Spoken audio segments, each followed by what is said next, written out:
Good morning. How are you doing today? Good? That's good. Me? Well, I'm blessed, not stressed. So what's the topic of today's video going to be about? The topic of today's video is going to be found in 2 Peter 3:9.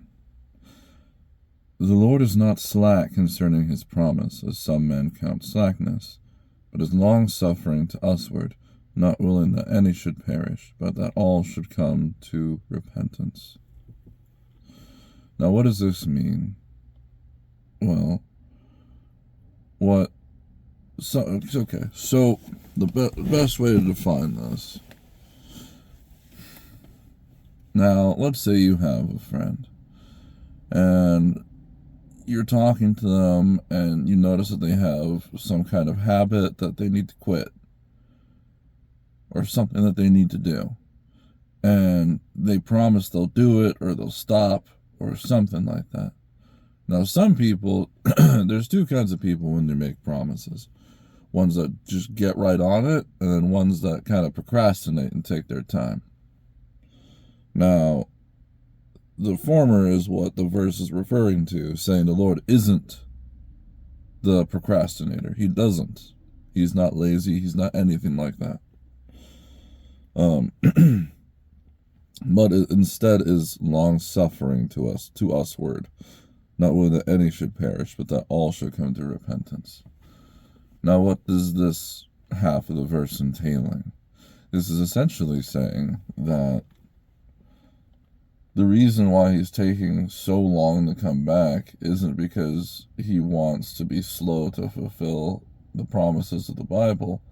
No, he's just giving his people time to come to him out of mercy, because he doesn't want a single one of us to perish, but all to come to repentance. Not some, not most, not a little bit, all. Not one that any should perish, but that all should come to repentance. See, it's not a small number either. There are billions and trillions and quadrillions of humans that have existed, right? And he wouldn't want a single one of them to perish, because we're that precious to him as his creations. He doesn't need us, but he wants us. He desires us, right? Because we're his creations. We're like children to him. Now, we're adopted into the family. There's only one Son of God. That's Jesus, right? However, it's important for us to note, because sometimes, especially when we're promised something, like, for instance, let's say you order some food. And, the general thing is you pay for something, you get something. In other words, you're promised something because you paid for it. And don't you hate it when the delivery says, oh, it's going to be 20 minutes. Oh, it's not going to be 40 minutes. Oh, now it's going to be an hour. It's because things change, right? Well, things don't change with him. Things change with us. In other words, he brings about that change in us. The reason why he's taking his time is to make sure that we have it right.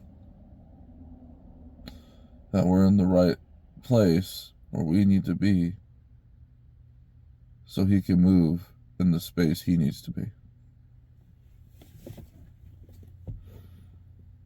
Because he doesn't want a single one of us to perish, to go to hell. He doesn't. However, he doesn't want to mess with the free will. I can't imagine how hard that would be. Honestly, it reminds me of being a parent. And I'm not even a parent yet. But if I had a kid and I saw them doing terrible things, I really couldn't intervene. Like, I couldn't stop them from physically doing it. I could ground them and punish them, but they still sneak out and do it anyway. How helpless I would feel in that situation. Obviously, I'm not saying God's helpless, because he could, but he's a just God. and they ultimately will earn their reward, those that betray him and choose themselves. But just know he's taking his time to make everything right.